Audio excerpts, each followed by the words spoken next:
विषय काय होता साहेब, शेतकरी महत्वाचा आहे का पवन शेट्टी महत्वाचे आहे? आता तुमचं साहेब ऐका ना, विषय काय झाला साहेब, काय झालंय, आताच्या पवन शेट्टी प्रकरणामध्ये वाशी तालुक्यामध्ये शेतकऱ्याला गुंड केलं कंपनीने, आणि जे गुंड आहेत ते शेतकरी झाले, त्याचा गैरवापर केला.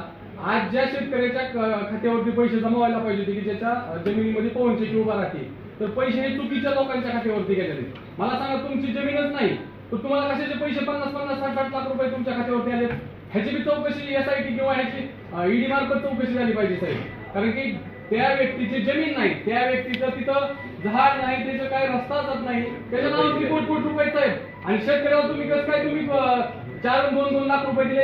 एक तर महत्वाचा विषय की सरकारची सुद्धा ह्या कंपनीने करोडो रुपयाची फसवणूक केलेली आहे साहेब. सगळ्या जिल्ह्यामधल्या रस्त्याचं ह्यांनी वाटून केले, त्या ठिकाणी साहेब करोडो रुपये त्यांनी सुद्धा मातीमध्ये घातल्या.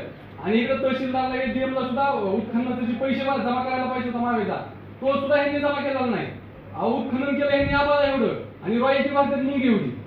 बरं, महत्वाचा विषय काय आहे की अनेक दिवसापासून ज्या शेतकऱ्याला आम्हाला पैसे भेटायला पाहिजे होते की आमची 22,000 रुपयांना मागणी, म्हणजे टावरला आम्हाला 17 लाख रुपये पाहिजे, आणि एका विद्युत 33 kV साठी आम्हाला 1 लाख रुपये पाहिजे. ह्यांनी काय केलं, गरीब शेतकऱ्याला एका पोलसाठी फक्त 10,000 रुपये दिले, आणि मधल्या पैशावरती 40,000 रुपये वेटाला मारलाय. आज तेरखेडात आणि वाशी परिसरामध्ये कमीत कमी 10,000 का 20,000 पोल आहेत, तर कमीत कमी 50 करोड रुपयाचा तिथं भ्रष्टाचार चालू आहे. आता हे 50 कोटी रुपये कोणाच्या दलालाच्या खिशामध्ये जाणार आहेत?